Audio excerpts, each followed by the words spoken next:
his opening statement. Just want to make that point.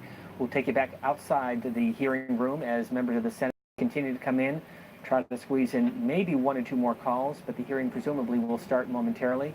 Let's go to Chase joining us from Terre Haute, Indiana. Go ahead, Chase. Oh. You're on the air. Hey, thanks for taking my call. Can you hear me? Yeah, we can, Chase. Go ahead. Hi, thanks for taking my call. You're on the air. Chase, you have a minute because the hearing's going to begin shortly. Well, I just wanted to say, of course, Kavanaugh is going to be confirmed. It's kind of what the Republicans are going for. It's kind of their motto that they're going to force them through. It's their way. Thank you for the call. By the way, we should point out that Capitol Police have now moved the attorney for Christine Blasey Ford, so he is now no longer directly behind Judge Kavanaugh. We'll go to Cheryl in Blaine, Washington, Democrats line. Good afternoon. Hi. I'd just like to make a comment regarding being sexually assaulted. I was sexually assaulted at 14. If it hadn't been, I was drugged, and if it hadn't been for my mother, it never would have gone to court. But even this happened back in 1976. Going to court, even the questions that the police ask you and the prosecutor asks you are so intimate and degrading, and you don't want to talk about it. And it is a hard thing, and you never forget it. I'm now 58 years old. This happened when I was 14. I can tell you their names. I can describe to you what they look like. Even though I was drugged, I can tell you exactly what happened. If this man gets confirmed, and there are other women now have come forward, it is a horrible thing for this country to do that. And that's my opinion, and I thank you for listening. Cheryl, just stay on the moment. That's Senator Chris Coons, a member of the committee. You find Christine Blasey Ford credible? Yes, I do. Cheryl, thank you for the call, and thank you for sharing your story with us. Thank you. We're going to continue to watch the room, both inside and outside, as members of the committee begin to gather their proceedings, belongings to get in there. We'll go to Scott for a quick moment from Texas City, Texas. Go ahead, Scott. Do you have a quick comment? Good afternoon. Thank you for taking my call. Go ahead. I've become a little bit frustrated with the instant credibility that each side has been giving to either Dr. Ford or Judge Kavanaugh. It's just become so politicized that everyone instantly has their own opinion, and they're so entrenched that they won't open their ears and listen to it. Thankfully, we get to watch both sides answer questions, and at that point, I think we can make credibility assessments. But this is the U.S., and in the end, I think it should come down to the burden of proof, and hopefully we can get some burden of proof from one side or the other, and we can make a good decision on who should and shouldn't be Supreme Court justice. Thank you for the call. We're going to just watch the room for the moment. If there is an extended break, we'll come back to more of your phone calls. That is Republican Senator Thom Tillis of North Carolina. Again, let me share with you the headline from the New York Times. Christine Blasey Ford telling senators she is 100% sure that Kavanaugh was her attacker. So we'll be monitoring that, also the Twitter feeds. And a reminder, all of our coverage is available on our website at cspan.org. Here's the chair of the committee, Iowa's Chuck Grassley. Our live coverage continues.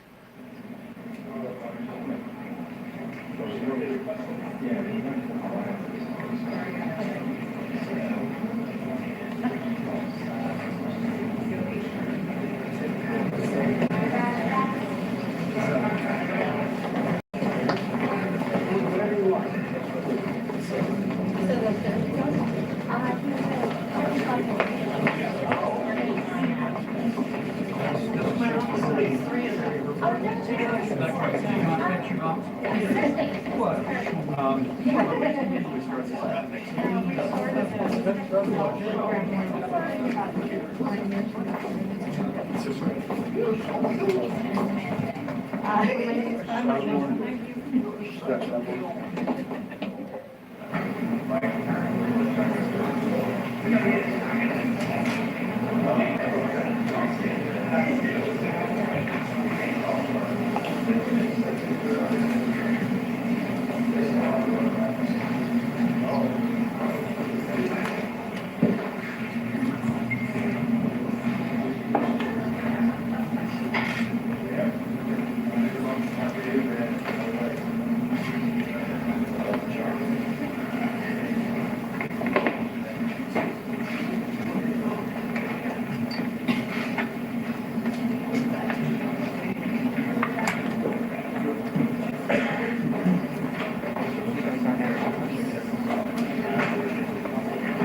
far as I know, he's on from that door? Yeah. Oh, so he's not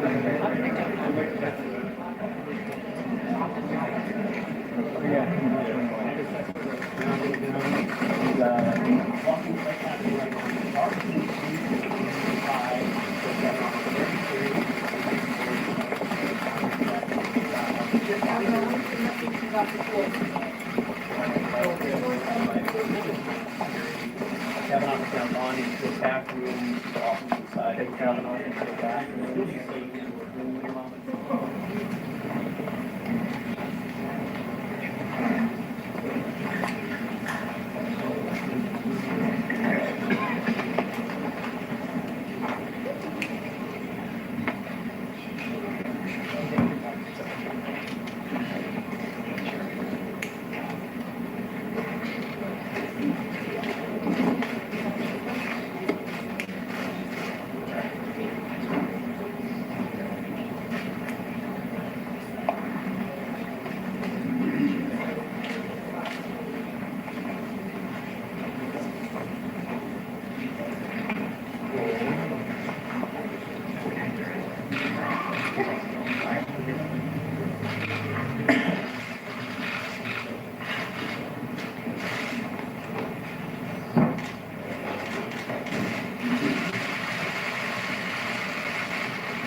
Judge Kavanaugh, we welcome you. Are you ready? I have something I want to clear up from the last meeting that doesn't affect you. So before I swear you, I would like to explain my response to Senator Kennedy right after the break. At that time, I entered into the record the statements of 3 witnesses Dr. Ford said were also at the party. These statements were provided to us under penalty of felony by lying to, if you lie to Congress.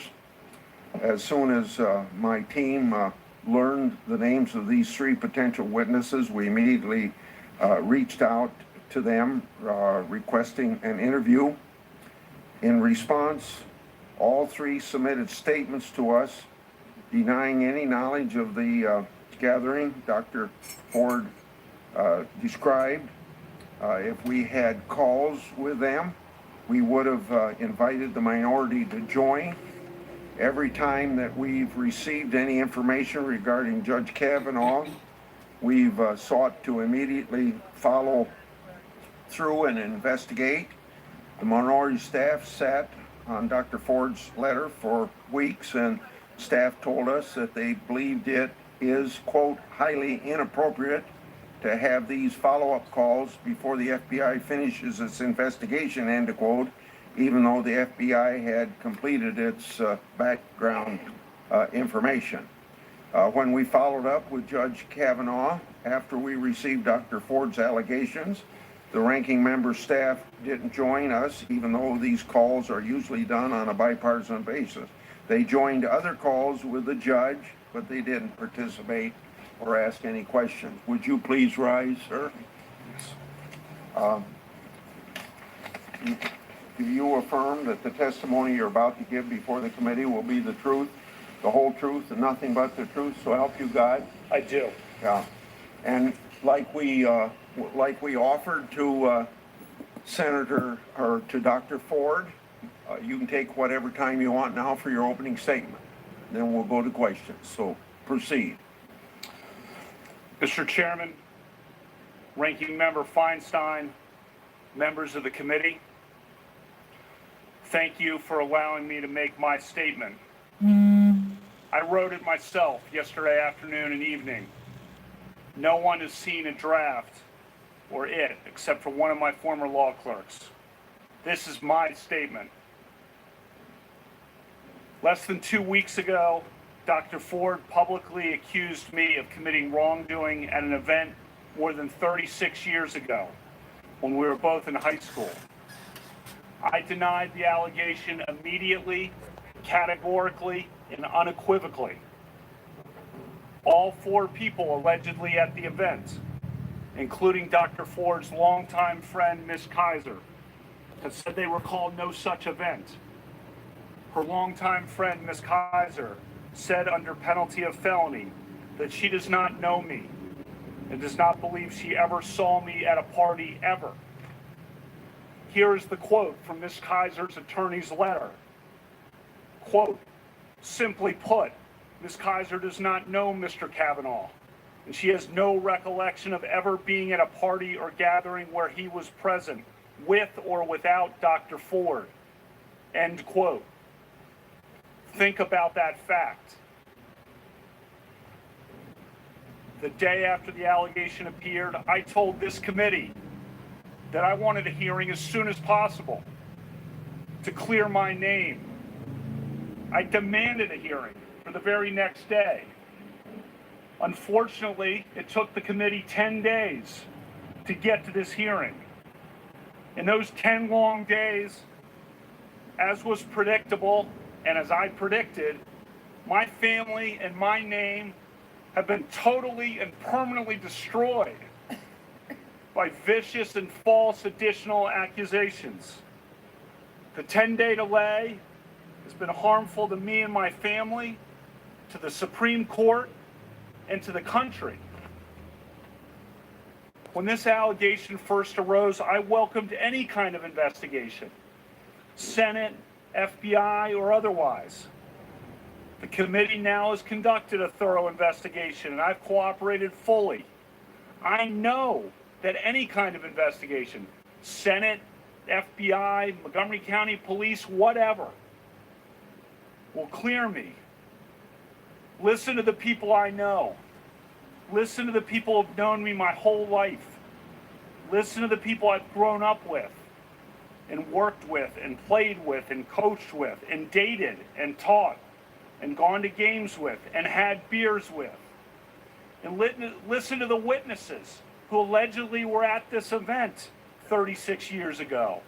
Listen to Ms. Kaiser. She does not know me. I was not at the party described by Dr. Ford. This confirmation process has become a national disgrace. The Constitution gives the Senate an important role in the confirmation process, but you have replaced advice and consent with search and destroy. Since my nomination in July, there's been a frenzy on the left to come up with something, anything, to block my confirmation. Shortly after I was nominated, the Democratic Senate leader said he would, quote, oppose me with everything he's got. A Democratic senator on this committee publicly referred to me as evil. Evil. Think about that word. And said that those who supported me were, quote, complicit in evil. Another Democratic senator on this committee said, quote, Judge Kavanaugh is your worst nightmare. A former head of the Democratic National Committee said, quote, Judge Kavanaugh will threaten the lives of millions of Americans for decades to come.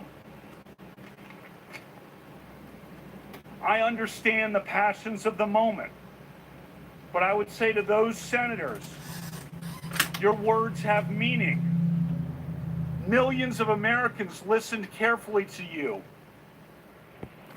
Given comments like those, is it any surprise that people have been willing to do anything to make any physical threat against my family, to send any violent email to my wife, to make any kind of allegation against me and against my friends, to blow me up and take me down? You sowed the wind. For decades to come, I fear that the whole country will reap the whirlwind. The behavior of several of the Democratic members of this committee at my hearing a few weeks ago was an embarrassment. But at least it was just a good old-fashioned attempt at borking. Those efforts didn't work. When I did at least okay enough at the hearings that it looked like I might actually get confirmed, a new tactic was needed. Some of you were lying in wait and had it ready. This first allegation was held in secret for weeks by a Democratic member of this committee and by staff. It would be needed only if you couldn't take me out on the merits. When it was needed, this allegation was unleashed and publicly deployed over Dr. Ford's wishes. And then, as no doubt was expected, if not planned, came a long series of false last-minute smears designed to scare me and drive me out of the process before any hearing occurred. Crazy stuff. Gangs, illegitimate children, fights on boats in Rhode Island. All nonsense, reported breathlessly and often uncritically by the media. This has destroyed my family and my good name. A good name built up through decades of very hard work and public service at the highest levels of the American government. This whole 2-week effort has been a calculated and orchestrated political hit, fueled with apparent pent-up anger about President Trump and the 2016 election, fear that has been unfairly stoked about my judicial record, revenge on behalf of the Clintons, and millions of dollars in money from outside left-wing opposition groups. This is a circus. The consequences will extend long past my nomination. The consequences will be with us for decades. This grotesque and coordinated character assassination will dissuade competent and good people of all political persuasions from serving our country. And as we all know, in the United States political system of the early 2000s, what goes around comes around. I am an optimistic guy. I always try to be on the sunrise side of the mountain, to be optimistic about the day that is coming. But today, I have to say that I fear for the future. Last time I was here, I told this committee that a federal judge must be independent, not swayed by public or political pressure. I said I was such a judge, and I am. I will not be intimidated into withdrawing from this process. You've tried hard. You've given it your all. No one can question your effort. But your coordinated and well-funded effort to destroy my good name and destroy my family will not drive me out. The vile threats of violence against my family will not drive me out. You may defeat me in the final vote, but you'll never get me to quit. Never. I'm here today to tell the truth. I've never sexually assaulted anyone. Not in high school, not in college, not ever. Sexual assault is horrific. One of my closest friends to this day is a woman who was sexually abused and who in the 1990s, when we were in our 30s, confided in me about the abuse and sought my advice. I was one of the only people she consulted. Allegations of sexual assault must always be taken seriously, always. Those who make allegations always deserve to be heard. At the same time, the person who is the subject of the allegations also deserves to be heard. Due process is a foundation of the American rule of law. Due process means listening to both sides.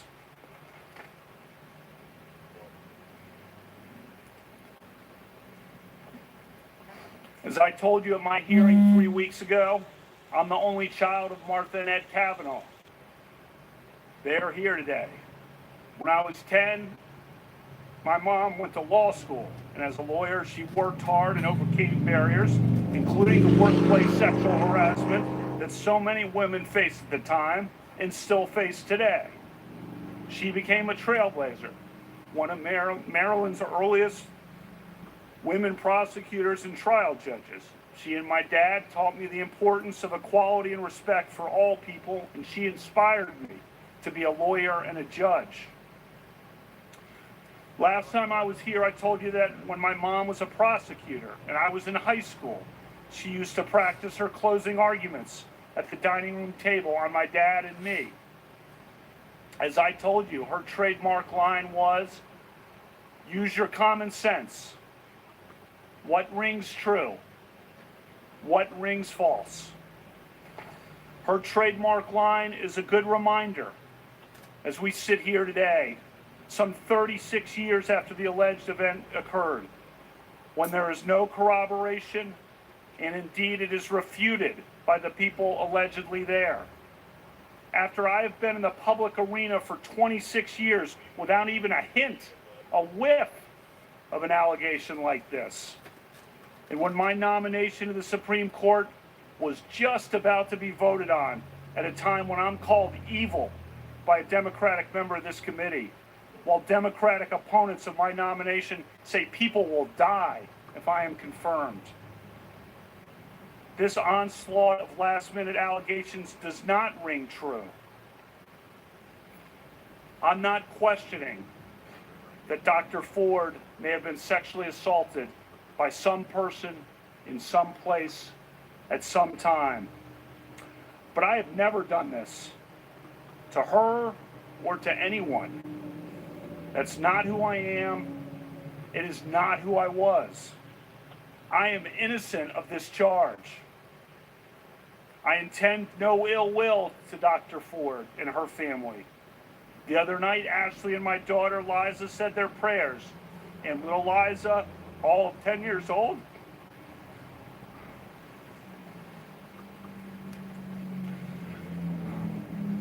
said to Ashley, "We should pray for the woman." It's a lot of wisdom from a 10-year-old. We mean no ill will.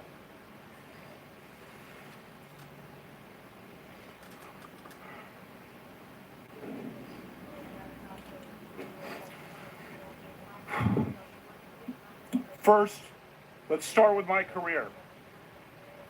For the last 26 years, since 1992, I've served in many high-profile and sensitive government positions for which the FBI has investigated my background 6 separate times.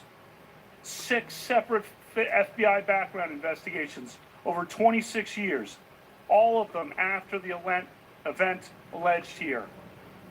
I have been in the public arena and under extreme public scrutiny for decades. In 1992, I worked for the Office of Solicitor General in the Department of Justice. In 1993, I clerked on the Supreme Court for Justice Anthony Kennedy. I spent 4 years in the independent counsel's office during the 1990s. That office was the subject of enormous scrutiny from the media and the public. During 1998, the year of the impeachment of President Clinton, our office generally, and I personally, were in the middle of an intense national media and political spotlight. I and other leading members of Ken Starr's office were opposition researched from head to toe, from birth through the present day. Recall the people who were exposed that year of 1998 as having engaged in some sexual wrongdoing or indiscretions in their past. One person on the left even paid $1 million for people to report evidence of sexual wrongdoing, and it worked. He exposed some prominent people. Nothing about me. From 2001 to 2006, I worked for President George W. Bush in the White House. As staff secretary, I was by President Bush's side for 3 years and was entrusted with the nation's most sensitive secrets. I traveled on Air Force One all over the country and the world with President Bush.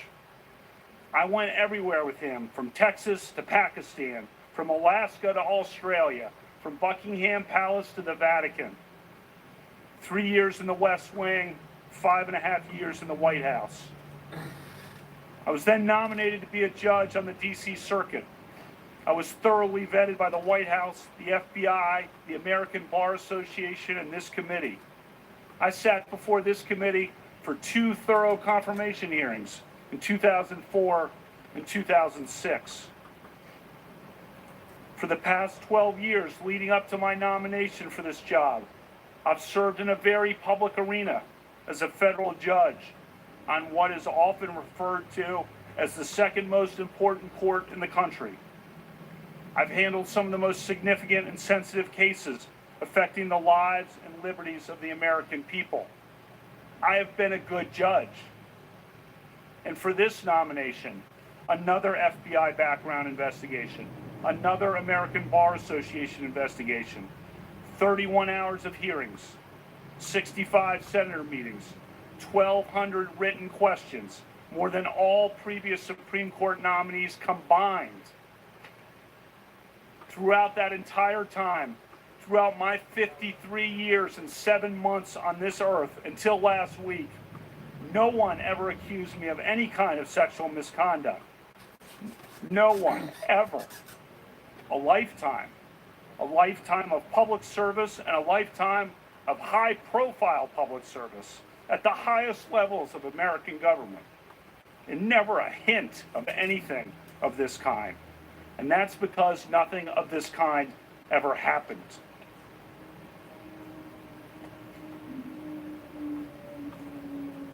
Second, let's turn to specifics.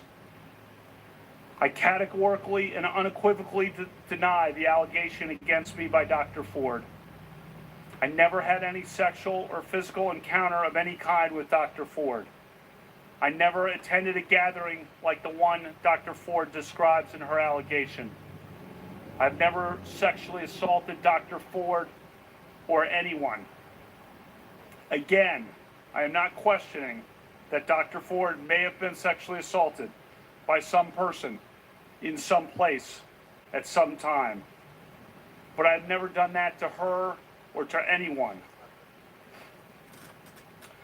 Dr. Ford's allegation stems from a party that she alleges occurred during the summer of 1982, 36 years ago.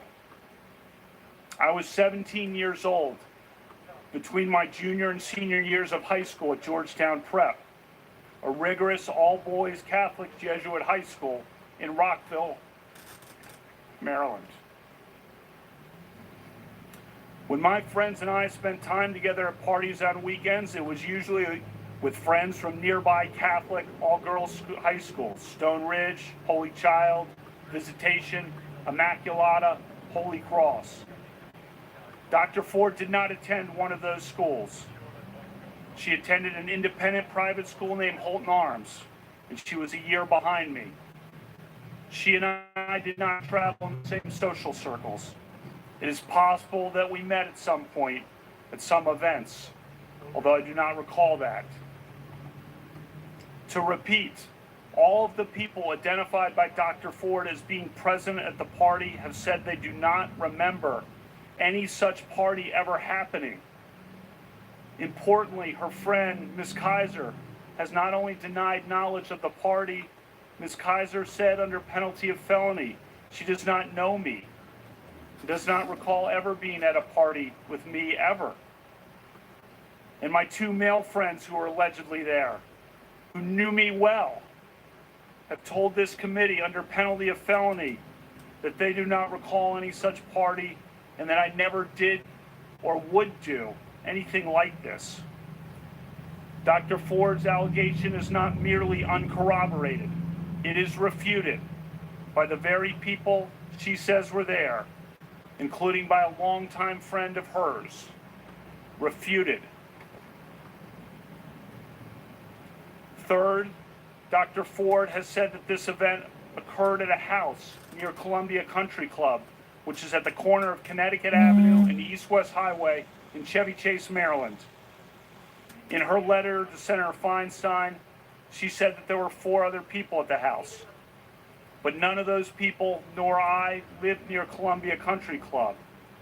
As of the summer of 1982, Dr. Ford was 15 and could not drive yet, and she did not live near Columbia Country Club.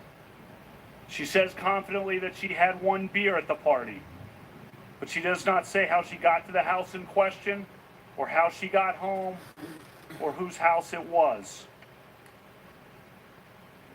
Fourth, I've submitted to this committee detailed calendars recording my activities in the summer of 1982. Why did I keep calendars? My dad started keeping detailed calendars of his life in 1978.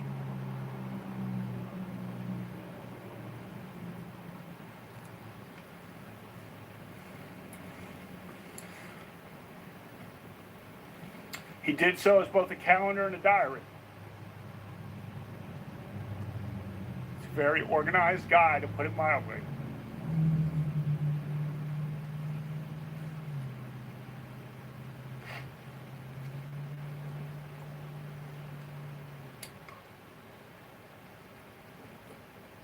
Christmas time, we sit around and he regales us with old stories.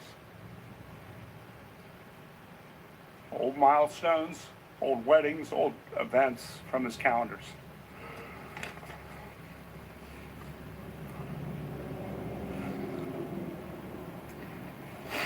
In 9th grade,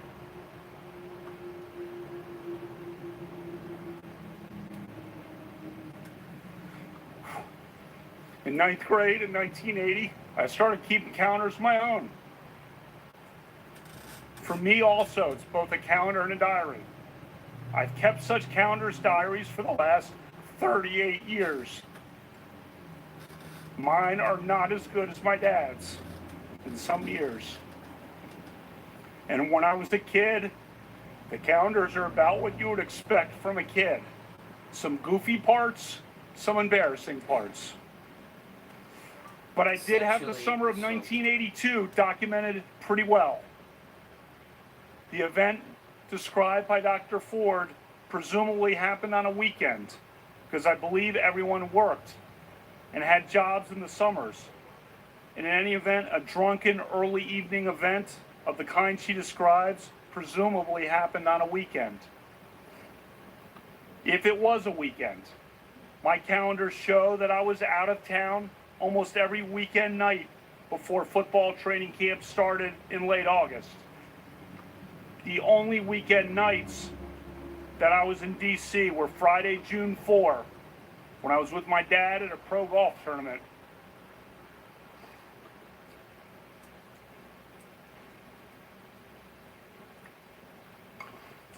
And had my high school achievement test at 8:30 the next morning.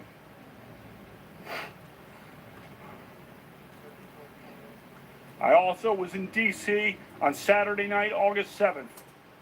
But I was at a small gathering at Becky's house in Rockville with Matt, Denise, Lori, and Jenny. Their names are all listed on my calendar. I won't use their last names here. And then on the weekend of August 20 to 22nd, I was staying at the Garretts with Pat and Chris as we did final preparations for football training camp that began on Sunday the 22nd. As the calendars confirm, that weekend before a brutal football training camp schedule was no time for parties. So let me emphasize this point. If the party described by Dr. Ford happened in the summer of 1982 on a weekend night, my calendar shows all but definitively that I was not there. During the weekdays in the summer of 1982, as you can see, I was out of town for 2 weeks of the summer for a trip to the beach with friends and at the legendary 5-star basketball camp in Honesdale, Pennsylvania.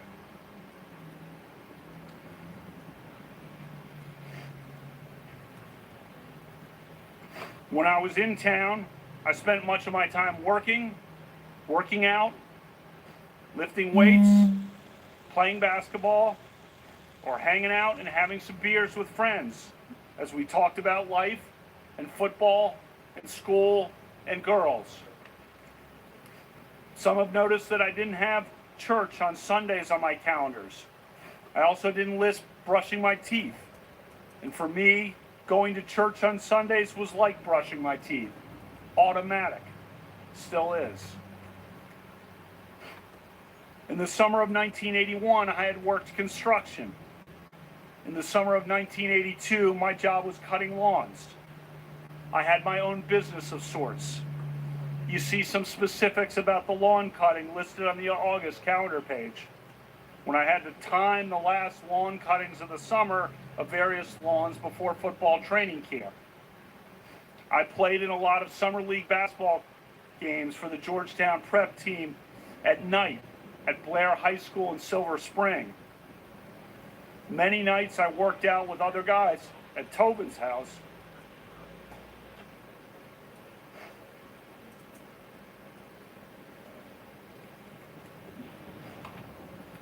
He was the great quarterback on our football team, and his dad ran workouts. Or lifted weights at Georgetown Prep in preparation for the football season. I attended and watched many sporting events, as is my habit to this day. The calendars show a few weekday gatherings at friends' houses after a workout or just to meet up and have some beers. But none of those gatherings included the group of people that Dr. Ford has identified. And as my calendars show, I was very precise about listing who was there. Very precise. And keep in mind, my calendars also were diaries of sorts, forward-looking and backward-looking, just like my dad's. You can see, for example, that I crossed out missed workouts and the canceled doctor's appointments, and that I listed the precise people who had shown up for certain events. The calendars are obviously not dispositive on their own, but they are another piece of evidence in the mix for you to consider.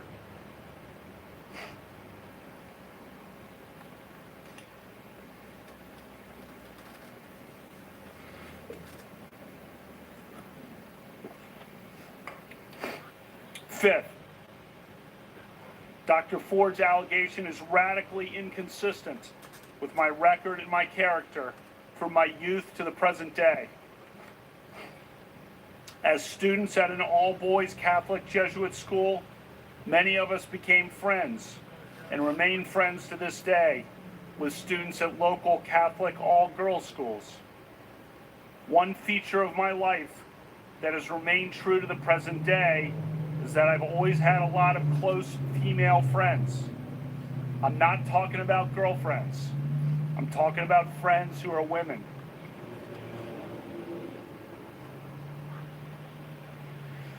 That started in high school. Maybe it was because I'm an only child and had no sisters. But anyway, we had no social media or text or email, and we talked on the phone. I remember talking almost every night, it seemed, to my friends Amy or Julie,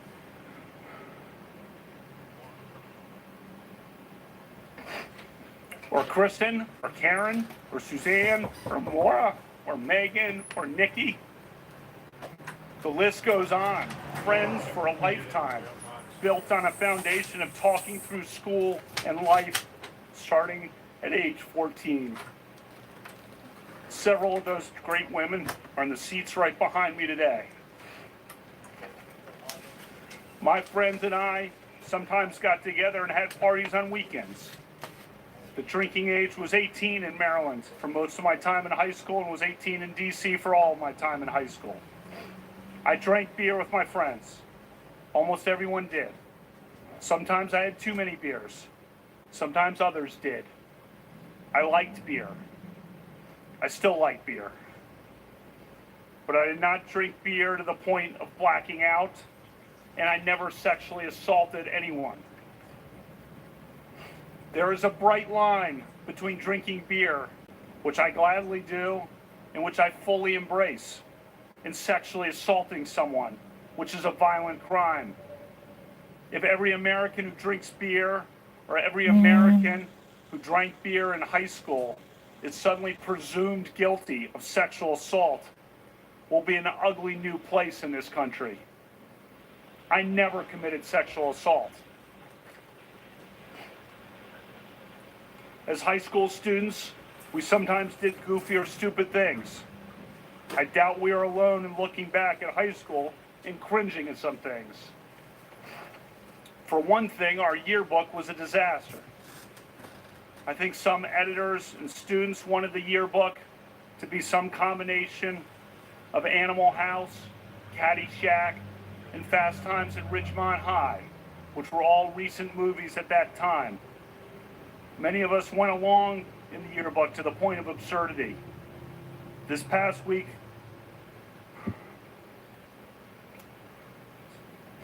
my friends and I have cringed.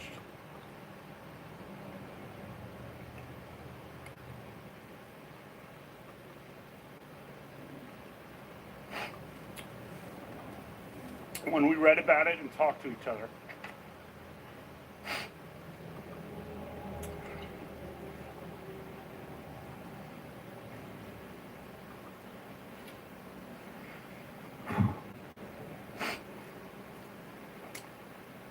One thing in particular we're sad about.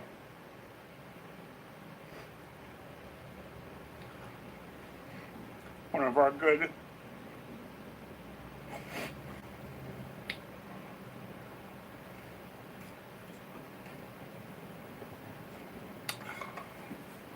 good female friends who we would admire and went to dances with had her name used on the yearbook page with the term alumnus. That yearbook reference was clumsily intended to show affection and that she was one of us. But in this circus, the media has interpreted the term as related to sex. It was not related to sex. As the woman herself noted to the media on the record, she and I never had any sexual interaction at all. I'm so sorry to her for that yearbook reference.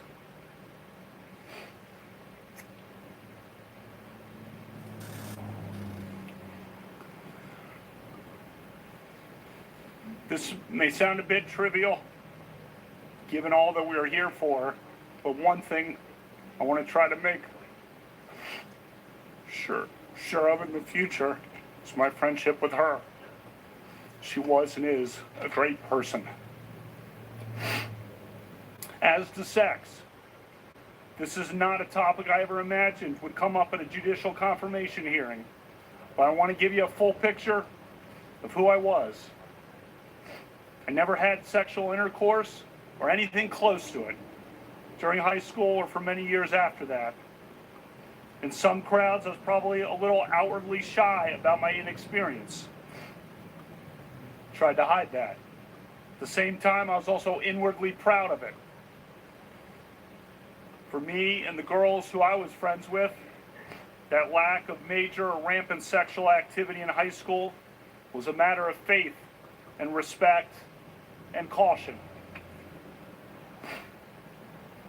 The committee has a letter from 65 women who knew me in high school.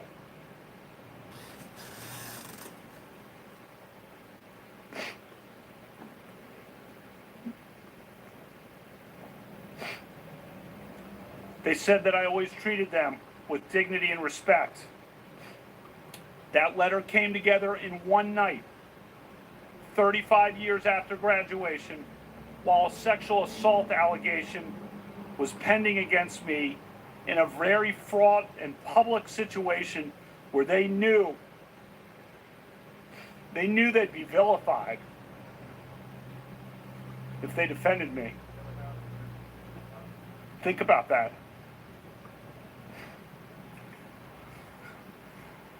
They put themselves on the line for me. Those are some awesome women. And I love all. You also have a letter from women who knew me in college. Most were varsity athletes. And they described that I treated them as friends and equals and supported them in their sports at a time when women's sports was emerging in the wake of Title IX. I thank all of them for all their texts and their emails and their support. One of those women friends from college, a self-described liberal and feminist, sent me a text last night that said, quote, "Deep breaths. You're a good man, a good man, a good man." A text yesterday from another of those women friends from college said, quote, "Brett, be strong. Pulling for you to my core." A third text yesterday from yet another of those women I'm friends with from college said, "I'm holding you in the light of God."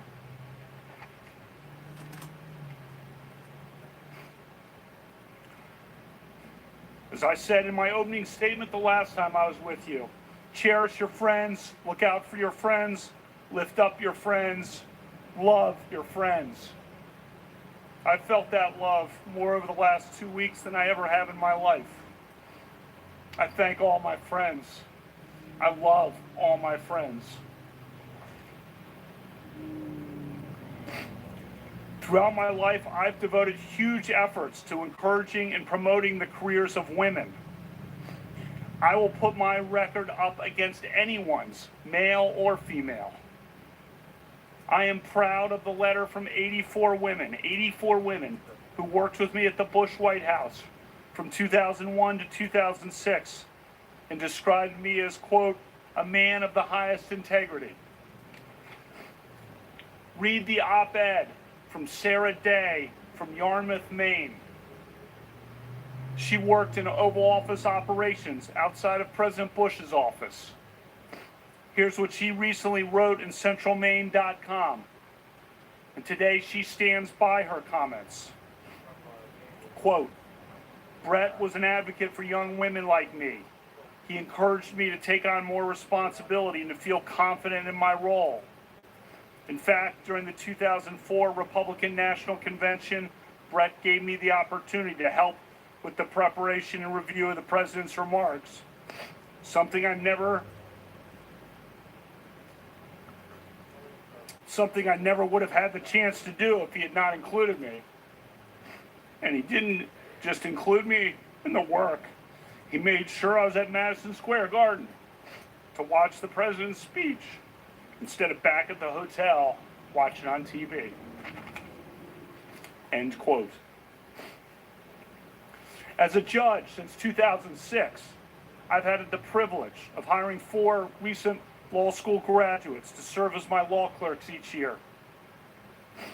The law clerks for federal judges are the best and brightest graduates of American law schools. They work for 1-year terms for judges after law school, and then they move on in their careers. For judges, training these young lawyers is an important responsibility. The clerks will become the next generation of American lawyers and leaders, judges and senators. just after I took the bench in 2006, there was a major New York Times story about the low numbers of women law clerks at the Supreme Court and federal appeals courts. I took notice and I took action. A majority of my 48 law clerks over the last 12 years have been women. In a letter to this committee, my women law clerks said I was one of the strongest advocates in the federal judiciary for women lawyers. And they wrote that the legal profession is fairer and more equal because of me. In my time on the bench, no federal judge, not a single one in the country, has sent more women law clerks to clerk on the Supreme Court than I have.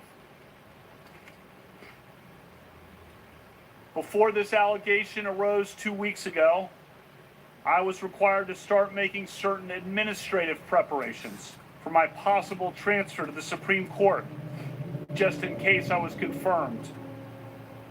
As part of that, I had to, in essence, contingently hire a first group of 4 law clerks who could be available to clerk at the Supreme Court for me on a moment's notice. I did so and contingently hired 4 law clerks. All 4 are women. If confirmed, I'll be the first justice in the history of the Supreme Court to have a group of all women law clerks. That is who I am.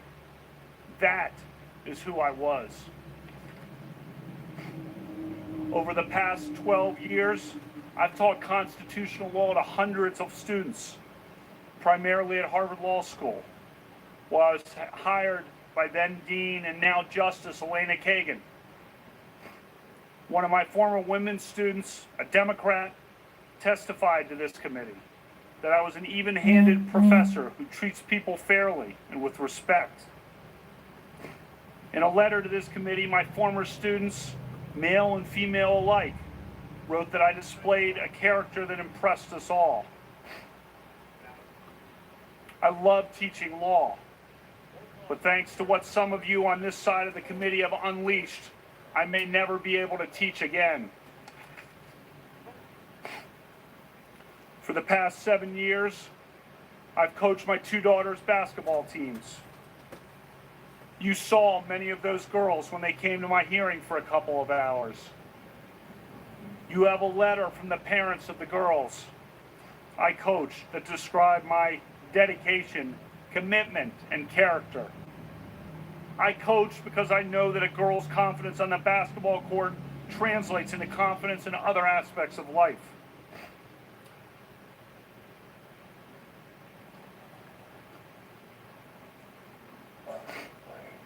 I love coaching more than anything I've ever done in my whole life. But thanks to what some of you on this side of the committee have unleashed, I may never be able to coach again.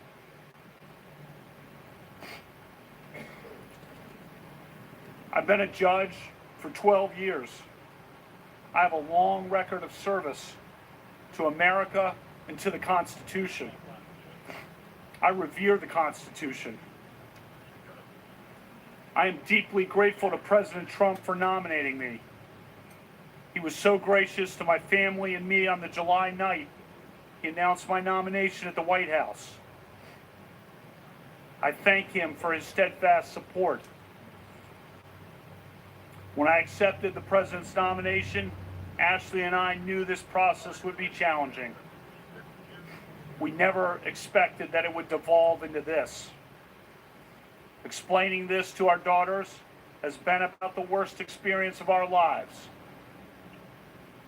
Ashley has been a rock. I thank God every day for Ashley and my family.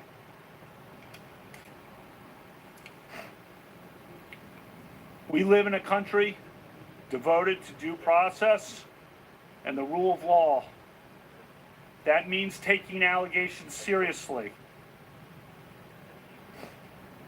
But if the mere allegation, the mere assertion of an allegation, a refuted allegation from 36 years ago, is enough to destroy a person's life and career, We will have abandoned the basic principles of fairness and due process that define our legal system and our country.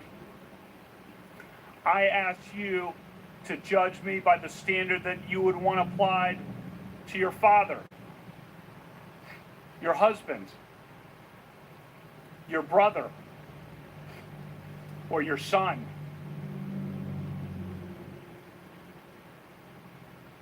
My family and I intend no ill will toward Dr. Ford or her family.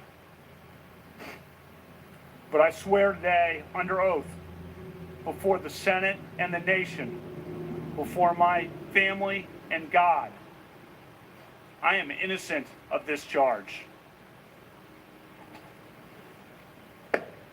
Thank you, Judge Kavanaugh. Before we start questions, I won't repeat what I said this morning, but we'll do it the same way as we did for Dr. Ford, and 5-minute rounds. And so we will start with Ms. Mitchell.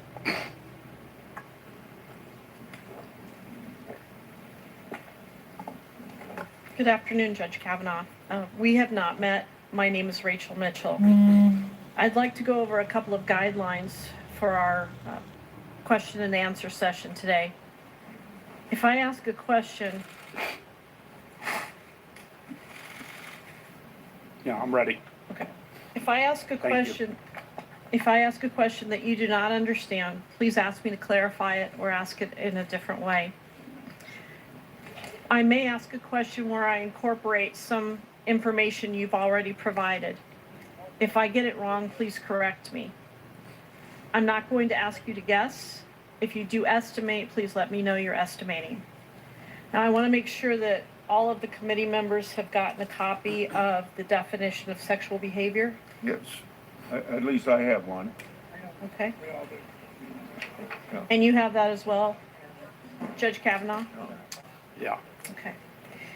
First of all, have you been given or reviewed a copy of the questions that I will be asking you? No. Has anyone told you the questions that I will be asking you? No.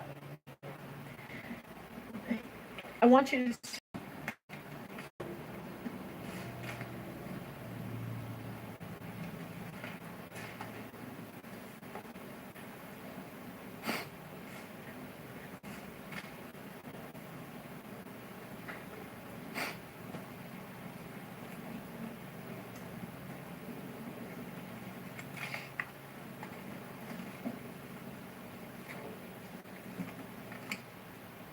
Have you had a chance to review it? I have. I may refer back to it if I can. Yes, please. I'd like to point out two specific parts. Among the examples of sexual behavior, it includes rubbing or grinding your genitals against somebody, clothed or unclothed. And I would also point out that the definition applies whether or not the acts were sexually motivated, or, for example, horseplay. Do you understand the definition I've given you? I do. And again, if at any time you need to review that, please let me know. Dr. Ford has stated that somewhere between 5 or 6 people were present at the gathering on this date.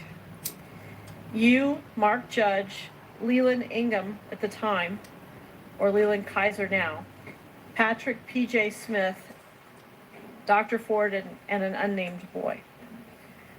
Do you know Mark Judge? I do. How do you know him? He was a friend at Georgetown Prep starting in 9th grade. He's someone we were in our, group of friends. We're a very friendly group in class. You saw the letter that's been sent by my friends from Georgetown Prep. Funny guy, great writer, popular, developed a serious addiction problem that lasted decades, near death a couple times from his addiction. Suffered tremendously from What is your relationship with him like now? I haven't talked to him in a couple of years. We've probably been on, mass emails or group emails that go around among my high school friends. And how did you know Patrick Smith? Also, ninth grade, Georgetown Prep. Went by PJ then. He and I lived close to one another. Played football together. He was defensive tackle. I was the cornerback, wide receiver. We carpooled to school along with D. Davis every year, the three of us for 2 years. I didn't have a car, so one of the two of them would drive every day, and I'd be in the, they'd pick me up. What's your relationship like with him now? He lives in the area. I see him once in a while. Haven't seen him since this thing. Do you know Leland Ingham or Leland Kaiser? I know of her, and it's possible I, met her in high school at some point, at some event. Yeah, I know her. I know of her. And again, I don't want to rule out having crossed paths with her in high school. Similar to your statements about knowing Dr. Ford? Correct. Senator Feinstein.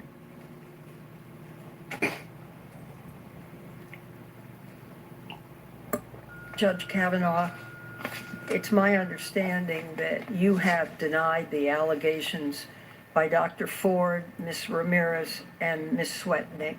Is that correct? Yes. All three of these women have asked the FBI to investigate their claims. I listened carefully to what you said. Your concern is evident and clear. And if you're very confident of your position, and you appear to be, why aren't you also asking the FBI to investigate these claims? Senator, I'll do whatever the committee wants. I wanted a hearing the day after the allegation came up. I wanted to be here that day. Instead, 10 days passed where all this nonsense is coming out. That I'm in gangs, I'm on boats in Rhode Island, I'm in Colorado. I'm cited all over the place. And these things are printed and run breathlessly by cable news. I wanted a hearing the next day. My family's been destroyed by this, Senator. Destroyed. And whoever wants, whatever the committee decides, I'm all in immediately. I'm all in immediately.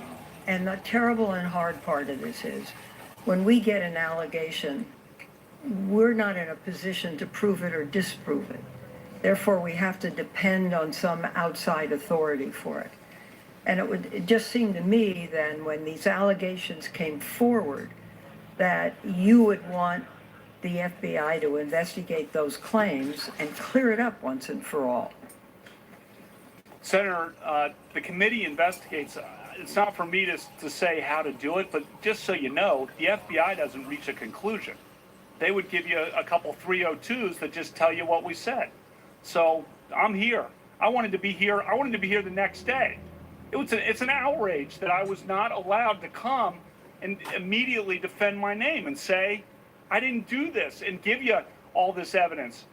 I'm not even in D.C. on the weekends in the summer of 1982. This happened on a weekday? Well, when I'm not at a Blair High School for a summer league game? I'm not at Tobin's house working out? I'm not at a movie with Suzanne? I wanted to be here right away. Well, the difficult thing is that these hearings are set and set by the majority. But I'm talking about getting the evidence and having the evidence looked at. And I don't understand, we hear from the witnesses, but the FBI isn't interviewing them and isn't giving us any facts. So all we have. You're interviewing me. You're interviewing me. You're doing it, Senator. I'm sorry to interrupt, but you're doing it. There's no conclusions reached. And what you're saying, if I understand it, is that the allegations by Dr. Ford, Ms. Ramirez, and Ms. Swetnick are wrong. Yeah, that is emphatically what I'm saying. Emphatically. The Swetnick thing is a joke. That is a farce. Would you like to say more about it? No. Okay. That's it. Thank you, Mr. Chairman. Ms. Mitchell. Dr. Ford has described you as being intoxicated at a party. Did you consume alcohol during your high school years? Yes, we drank beer. My friends and I, the boys and girls. Yes, we drank beer. I liked beer. Still like beer. We drank beer. The drinking age, as I noted, was 18, so the seniors were legal. Senior year in high school, people were legal to drink, and we drank beer. And I said sometimes probably had too many beers, and sometimes other people had too many beers. We drank beer. We liked beer. What do you consider to be too many beers? I don't know. Whatever the chart says on your blood alcohol chart.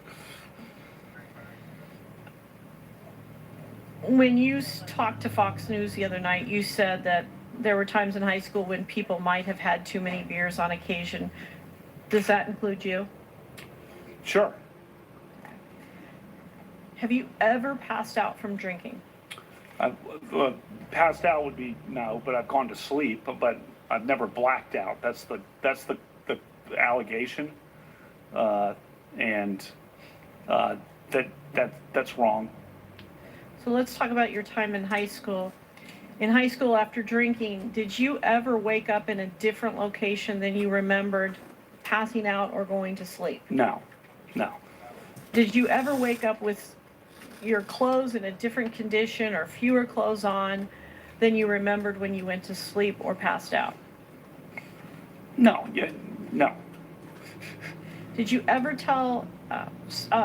did anyone ever tell you about something that happened in your presence that you didn't remember during a time that you had been drinking? No. We drank beer, and so did I think the vast majority of people our age at the time. But in any event, we drank beer and still do. So whatever.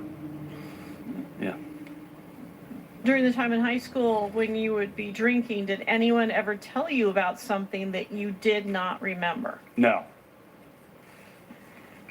Dr. Ford described a small gathering of people at a suburban Maryland home in the summer of 1982. She said that Mark Judge, P.J. Smith, and Leland Ingham also were present, as well as an unknown male, and that the people were drinking to varying degrees. Were you ever at a gathering that fits that description? No, as I said in my opening statement. Dr. Ford described an incident where she was alone in a room with you and Mark Judge. Have you ever been alone in a room with Dr. Ford and Mark Judge? No. Dr. Ford described an incident where you were grinding your genitals on her.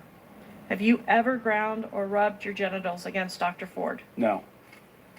Dr. Ford described an incident where you covered her mouth with your hand. Have you ever covered Dr. Ford's mouth with your hand? No. Dr. Ford described an incident where you tried to remove her clothes. Have you ever tried to remove her clothes? No. Referring back to the definition of sexual behavior that I have given you, have you ever at any time engaged in sexual behavior with Dr. Ford? No. Have you ever engaged in sexual behavior with Dr. Ford, even if it was consensual? No. I want to talk about your calendars. You submitted to the committee copies of the handwritten calendars that you've talked about for the months of May, June, July, and August of 1982. You have them in front of you? I do. Did you create these calendars in the sense of all the handwriting that's on them? Yes. Okay. Is it exclusively your handwriting? Yes.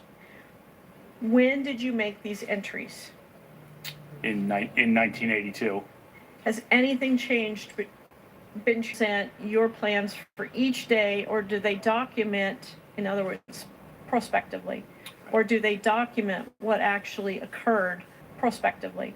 Or do they document what actually occurred more like a diary? They're both forward-looking and backward-looking, as you can tell by looking at them, because I cross out certain doctor's appointments that didn't happen, or one night where I was supposed to lift weights, I crossed that out because I obviously didn't make it that night. So you can see things that I didn't do crossed out in retrospect. And also when I list the specific people who I was with, that is likely backward-looking. You explained that you kept these calendars because your father started keeping them in 1978, I believe you said. Mm-hmm. That's why you kept them. In other words, you wrote on them, but why did you keep them up until this time? Well, he's kept them too since 1978, so he's a good role model. Ms. Mitchell, you'll have to stop. Oh, I'm sorry. Judge Kavanaugh has asked for a break, so we'll take a 15-minute break.